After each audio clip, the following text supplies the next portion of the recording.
হঠাৎ আমার রাসূলুল্লাহ এসে আম্মা জানের উরুর উপরে বালিশ করে শুয়ে পড়লেন। আল্লাহু আকবার বলুন। স্বামী স্ত্রীর মিল দেখে। নবী এসে নবীর বালিশের দরকার নেই, আম্মা জান আয়েশার উরুর উপরে বালিশ করে শুয়ে গেলেন।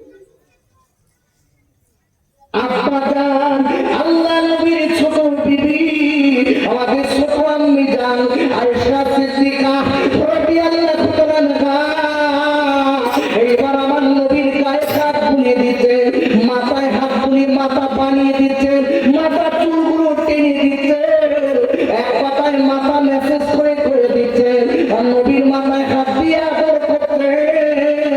এই এমন সময় আমার নবীর আম্মা জান আজকে আমার নবী একটু তন্দ্রা ভাব এসে গেল। আম্মা জান আয়েশা সিদ্দিকা আল্লাহর নবীকে ডেকে বলছে, নবীজি গো আমি আয়েশা আপনার কাছে একটা প্রশ্ন করতে চাই। আল্লাহ নবী ডেকে বলছে, আদরের আয়েশা ওরে আমার আদরের ছোট বিবি লাল টুকটুকি আয়েশা রে তুমি আমার কাছে কি প্রশ্নের জবাব চাও? ঠিক হলো নবী গো আমি আয়েশা তাকে দিকে তাকিয়ে দেখি আকাশের চাঁদনি রাতে অনেক তারকা দেখা যায়, তারা দেখা যায়। ও নবী তুমি আয়েশা আপনার কাছে প্রশ্ন করো আকাশে অগণিত তারকা আছে, এই তারাগুলো গোনা যায় না। ও নবী এই পৃথিবীর বুকে এমন কোন লোক আছে কি এই আকাশে অগণিত তারকার মতো নেকি তার আছে? আল্লাহর নবী ডেকে বললেন, আয়েশা ওরা আমার বিবি আছে, একটা লোকের আছে।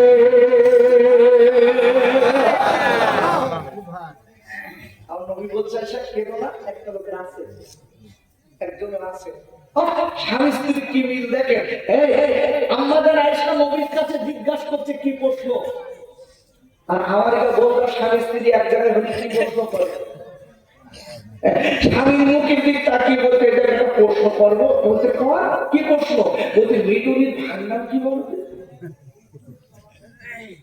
কি সর্বনাশ। আম্মু আম্মু স্বামীর কাছে এক জায়গায় যখন হবে স্বামীর কাছে প্রশ্ন করবেন রাসূলের আব্বুর নাম কি, রাসূলের আম্মির নাম কি, নামাজ কিভাবে পড়তে হয়, ওযু কিভাবে করতে হয়, 4 রাকাত ফরজ নামাজ কিভাবে পড়তে হয়, এই কথাগুলো যখন বলবে স্বামী স্ত্রী দুজনের মহব্বত বেড়ে যাবে। সুবহানাল্লাহ জোরে বলুন সুবহানাল্লাহ জোরে বলুন সুবহানাল্লাহ। আম্মা জান আয়েশা সিদ্দিকা ডেকে বলছে, হুজুর আপনার কাছে প্রশ্ন, আবার এই গোটা পৃথিবীতে তারকা যেগুলো আছে আকাশে মিটমিট মিটমিট করে জ্বলছে, এই আকাশের তারকারাজি মতো অগণিত নেকি কার আছে? রাসূল বলছেন আছে একজনের। জোরে বলুন সুবহানাল্লাহ। আম্মা জান আয়েশা মনে করলেন নিশ্চিত এর নেকি আমার আব্বা। নেকি কার? আরে কথা বলেন, এই নেকি কার? কে বলছেন?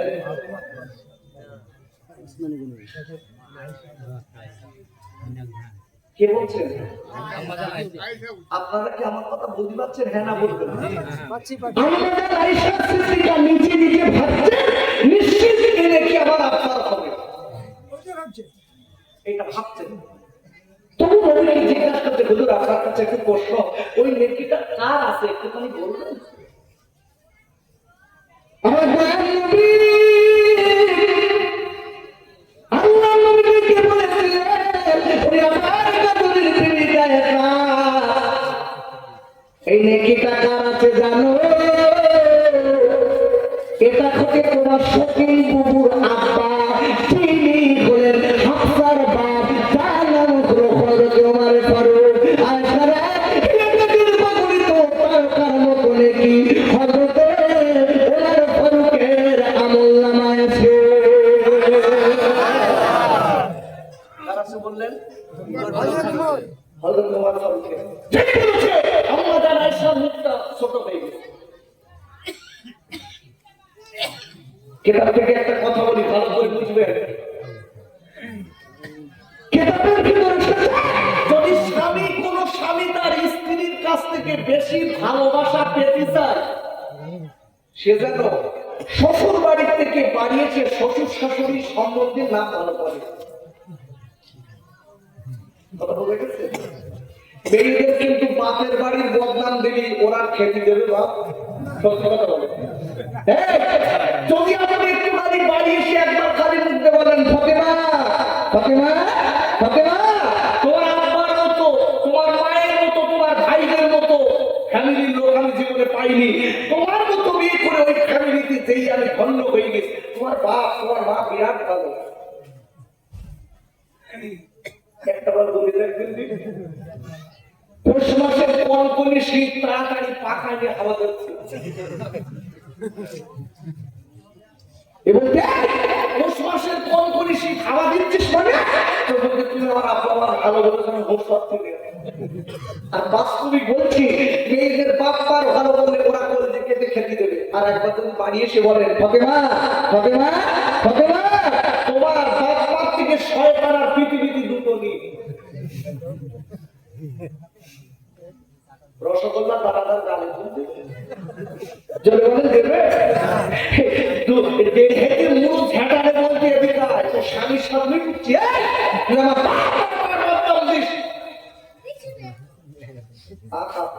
স্বামী স্ত্রী মিল কে দিয়েছে? জলে বলুন কে দিয়েছে? আব্বা জান ও যুবকেরা জওয়ানকারীরা, আম্মা জান আয়েশা সিদ্দিকা রাদিয়াল্লাহু তাআলা এই বাড়িতে নিয়ে করে আমার নবীকে নবীর চেহারা দিয়ে তাকিয়ে আছে, কিন্তু মনটা বড় মরিন। আল্লাহ নবীকে বলেছিলেন, আমার আদরের আয়েশা রে, তোমার মনটা কেন মরিন আয়েশা? একটু আগে দেখছিলাম ফুটফুটে মন তোমার, ফুটফুটে মুখ ছিল তোমার আয়েশা, এখন তোমার মনটা কেন খারাপ?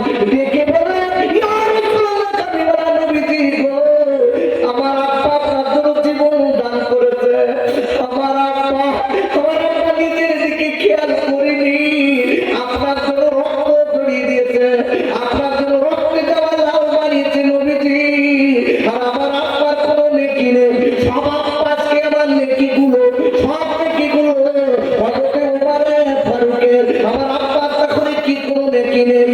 আমার নবী আল্লাহ নবীকে বলেছিলেন, শুনে দাও আয়েশা, তোমার সারা জীবনের নেকি, শুধু তাই নয়, সারা জীবনের নেকি যদি এক পাল্লায় রাখা হয়, আর তোমার আব্বার এক রাতের নেকি যদি এক পাল্লায় রাখা হয় আয়েশা, তোমার আব্বার এক রাতের নেকির পাল্লা ভারী হয়ে যাবে।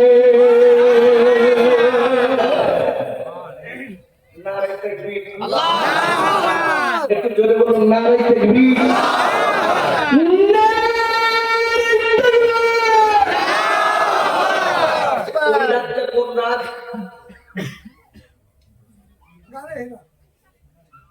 সারা জীবনের নেকি এক পাল্লায়,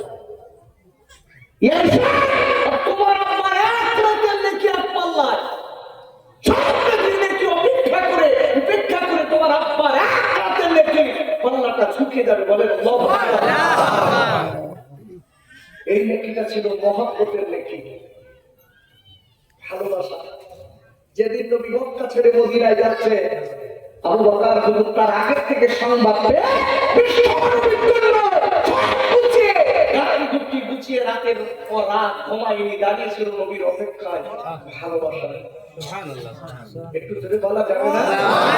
আল্লাহ পরিষ্কার করেছে, আমার নবীকে যারা ভালোবেসেছে, আমি আল্লাহ তারা আমাকে ভালোবেসেছে। আর একটু জোরে বলুন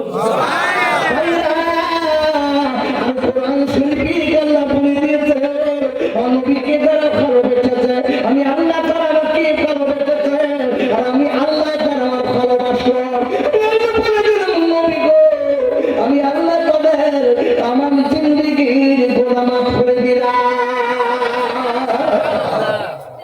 সেই নবী ভালো করে বুঝতে হবে, সেই নবীর কথা আমি আপনাদের কাছে উপস্থাপন করেছি যে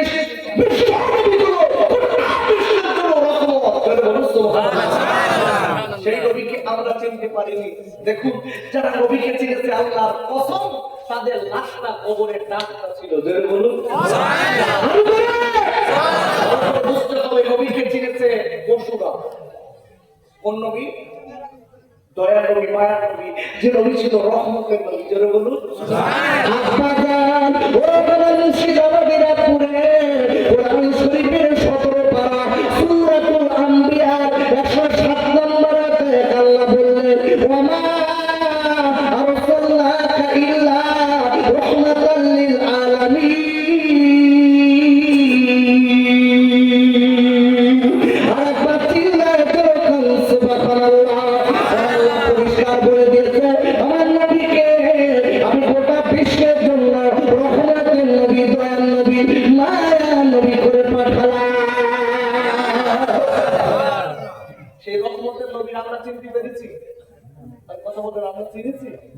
চিনেছি বাপ, আমরা সঠিক চিনেছি না, এই জোরে বলে চিনেছি না। এই বিশ্বনবীকে যদি চিনতে আল্লাহ মাঝে মাঝে মাঝে মাঝে আমার নবীর সঙ্গে দ্বিধা করতে সুবহানাল্লাহ হয় আমাদের হয়েছে না, এই জোরে বলে হয়েছে। আমরা ঘুরে ঘুরে যুবকেরা স্বপ্ন দেখে নায়ক নায়িকা পাগলা করে শুয়ে রয়েছে, স্বপ্নে দেখতে যে মেয়েটা ভালোবাসে তার পাদাকে শুয়ে রয়েছে। একটা বার বলুন নবী নবী নবী নবী এত করেছি, নবীর স্বপ্ন একটা দিন কি দেখেছি? যে লোকটা নবীকে দেখলো সে কমের স্বপ্নে দেখলো, সে যেন বিশ্বনবী নবীকে ডাইরেক্ট দেখলো, আল্লাহ জান্নাতের আগুন হারাম করে দিয়েছে। সুবহানাল্লাহ সুবহানাল্লাহ। সহজ না, এই নবীকে চিনেছে বনের পশু, তারিখের কিতাব খুলে দেখে আমি নবীকে চেনাচ্ছি কেন? আমাদের আয়েশা সিদ্দিকা রাদিয়াল্লাহু তাআলা ইনি বর্ণনা করেছেন আমার বিশ্ব জাহানের নবী তখন আম্মা জান আমিনার থেকে, আম্মা জান আমিনা কিছু বর্ণনা করেছে আমার শিশু মুহাম্মদ নবী আমার তখন গর্ভে আছে। আম্মা জান আমিনা সাফা আর মারওয়া পাহাড়ের ধারে দাঁড়িয়ে আছে। আচ্ছা সাফা আর মারওয়া পাহাড়টা কোথায় বাপ? মক্কায়। গুড। আচ্ছা মক্কার কাবা থেকে মা আমিনার বাড়িটা কোন দিকে জানেন? পশ্চিম দিক। কোন দিকে বললাম? পশ্চিম দিকে। আমি লোকেশন বলে দিচ্ছি। আমিনার আমিনার ঘটনা ঘটছে কাবা থেকে পশ্চিম দিকে, না পূর্ব দিকে, ভুল হয়ে গেছে, সরি, পূর্ব দিকে। পূর্ব দিকে ভালো করে বুঝবে, এই পূর্ব দিকে হচ্ছে মা আমিনার ঘর, এখনো পাহাড়ের ধারে বিদ্যমান। আল্লাহু আকবার বলেন, আল্লাহু আকবার বলেন। দুতলা ঘরটা আগে ছিল, ওর যে ঘরটা ছিল সে ঘরটা এখন ওই ঘরের ভিতরে বিদ্যমান আছে, কিন্তু চারিদিক দিয়ে ওটাকে দুতলা করেছে, হলুদ কালার রং করা। যে দেখবে আপনাদের আয়েশার ঘর আর কাবা শরীফের মাঝখানে একটা লোকের বাড়ি ছিল, ওই লোকটার নাম বলতে পারবে?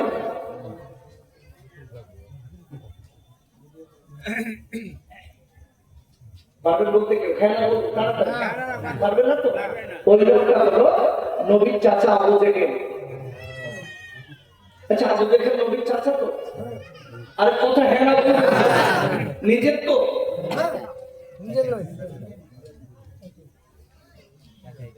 আবু জেহেল বিশ্বনবী গ্রামবাসী সম্পর্কে চাচা। নোট করেন এই ভাও কথাগুলো আজকে অনেক বক্তারা বলে বলে মানুষের একদিনই মানুষের সব ভুল ভাব শেখাচ্ছে। কিছু লোক রয়েছে আর এমন দেখে বলবে মনে করবেন একদম ঠিক বলতে সব।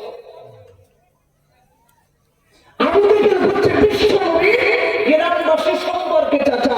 আবু তালিব নিজের চাচা, আব্বাস রাদিয়াল্লাহু তাআলা নিজের চাচা, আমির হামজা রাদিয়াল্লাহু তাআলা নিজের চাচা, আবু লাহাব নিজের চাচা, হারিস নিজের চাচা। বিশ্বনবীর 10 ভাই ছিল বাচ্চারা। আল্লাহু আকবার বলুন। এই তারিখটায় আবু জেহেলের কোনো নাম নেই। আবু জেহেল হচ্ছে গ্রামবাসী সম্পর্কে চাচা। বিশ্বনবীর মা আমিনার ঘর আর কাবা শরীফের মাঝখানে শয়তান আবু জেহেলের ঘর ছিল। কার ঘর ছিল? আচ্ছা নবীর বন্ধু না দুশমন? একটু জোরে বলেন, নবীর বন্ধু না দুশমন? আরো জোরে বলেন। নবীর দুশমনের আজকে বিশ্বনবীর দুশমনি করার জন্য, বিশ্বনবীর সঙ্গে বেয়াদবি করার জন্য আল্লাহ এখন টয়লেট বানিয়ে দিয়েছে। আরব সরকার তার ওই জায়গাটা টয়লেট বানিয়ে সবাই তার জায়গায় অন্তত একটুখানি পেশাব ভিত্তি হয়, তাও ফেলে। দেখেছেন নবীর দুশমনদের অবস্থাটা কি হয় দেখেন। তার বাড়িতে এখন সব টয়লেট, হাজার হাজার টয়লেট, পায়খানা ঘর। যে পায়খানা লাগে না সেও বলতে একটুখানি যায়, ওর খায় ভেড়ি দেয়। ভালো করে বুঝবেন নবীর দুশমন করে অবস্থাটা দুনিয়ার থেকে কতটা হচ্ছে দেখুন। যারা হাজী সাহেব আছে আবু জেহেলের যেখানে মাটি ডোবা আছে, যে গর্তে কেউ গেছে দেখেন আপনারা? গেছে? আমি গেছি। আবু জেহেল যে জায়গায় পড়ে আছে ওই জায়গাটায় সব পাথর মেরে মেরে আবু জেহেলকে পাথর মারলো কেন? আবু বকর হুজুরকে মানলেন না, আবু জেহেলকে মানলেন কেন? দুশমন ছিলেন। আরে কথা বলছেন না কেন? দুশমন ছিল। বিশ্বনবী দুশমন বলে আবু জেহেলের পাথর মেরেছে, নবীর আশিক বলে আবু বকর হুজুরকে সকলে আদর করছে, ভালোবাসা দিচ্ছে, তাকে মুহাব্বত করছে। সুবহানাল্লাহ। একটা বুড়ো লোক ছিল, বুড়ো লোক কথা বলছে, বুড়ো লোক কি করেছে? আমি তাকে নানা বলে ডাকছি, কারণ হচ্ছে নানা এই বড় আবু জেহেল শয়তান বলতে দাঁড়া, সবাই পাথর মেরে আমি জুতো মারবো। সেই পাথর জুতো খুলেছে বলতে তুই আমার নবীর মেরেছিস, আমি তোরা জুতো করবো। আল্লাহু আকবার বলুন, আল্লাহু আকবার বলুন। বিশ্ব নবীকে চেনা দরকার আছে না? জোরে বলেন আছে না? অবশ্যই। খোদার কসম, নবীকে না চিনতে পারলে কোন আমল আল্লাহর দরবারে গ্রান্টেড হবে না। আগে নবীকে চিনতে হবে, রাসূলের সুন্নাত গুলো মানতে হবে। তারপর দেখুন আম্মা জান আমিনা রাদিয়াল্লাহু তাআলা নিজে বর্ণনা করছে, আমি আমিনা সাফার মারওয়া পাহাড়ের ধারে দাঁড়িয়ে আছে, আমার পেটে আছে বিশ্বনবী। ভাইরা আম্মা জান আয়েশা আম্মা জান আব্বা আমিনা রাদিয়াল্লাহু তাআলা নিজে বর্ণনা করেছে, আমি আমিনা ওখানে দাঁড়িয়ে আছি, ওর গায়ে ফির করে হাওয়া লাগছে। আমি আমিনা হঠাৎ এদিকে ওদিকে তাকিয়ে দেখলাম কে যেন একটা গম্ভীর আওয়াজ শুনতে পেলাম। আমি কানে শুনতে পাচ্ছি গম্ভীর আওয়াজ, এত গম্ভীর আওয়াজ আমি শুনতে পাই। আমি পিছনে আপনার সামনে তাকালাম, আমি ডান সাইডে বাম সাইডে তাকালাম, আমি কোথাও আওয়াজ খুঁজে পাচ্ছি না, কিন্তু একটা গম্ভীর আওয়াজ পাচ্ছি। হঠাৎ দেখা গেল আমি পিছনের দিকে তাকিয়ে দেখি পাহাড়ের ধারে একটা জঙ্গল ছিল, ওই জঙ্গলের কিনারায় একটা বাঘ আর হরিণ দুইজন ঘেঁষে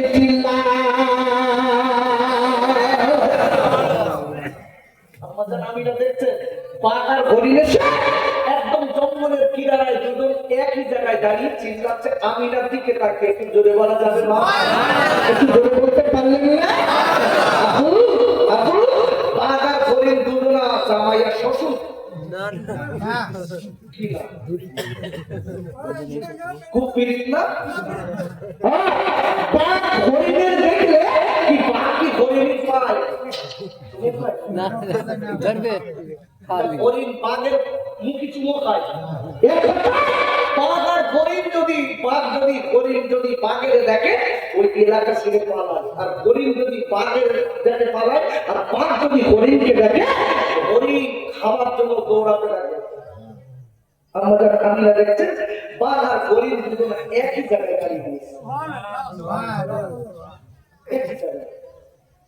বাঘ হরিণের কেতাবের ভিতরে এসেছে, বাঘ হরিণের মুখে চুমা দিচ্ছে আর হরিণ বাঘের মুখে চুমা দিচ্ছে। বাঘ আর হরিণ দুইজন আমিনার দিকে তাকাচ্ছে। আমাদের আমিনার দিকে তাকিয়ে দুজনের গলায় গলায় মিলছে আর আদর করছে, আর আমাদের আমিনার দিকে গুটি গুটি গুটি গুটি পায় চলে আসছে।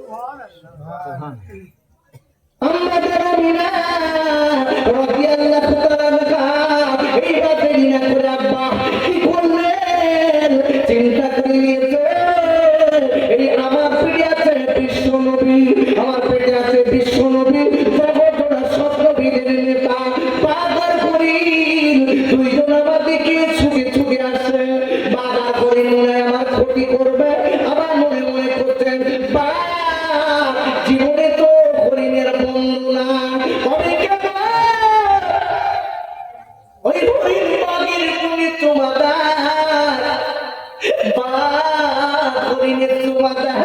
আমি তো বুঝতে পারলাম না, তবে যতই পীড়িত হোক আমি এখানে দাঁড়াবো না, আমি না বাড়ি যাব।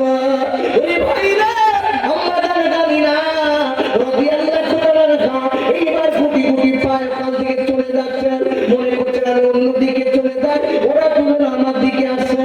আব্বারা আমরা জানি না যে ওখান থেকে চলে যাচ্ছে বাঘ, ওই বাঘ আর হরিণ দুইজন আল্লাহর কাছে কাঁদতে লেগেছে। ও মালিক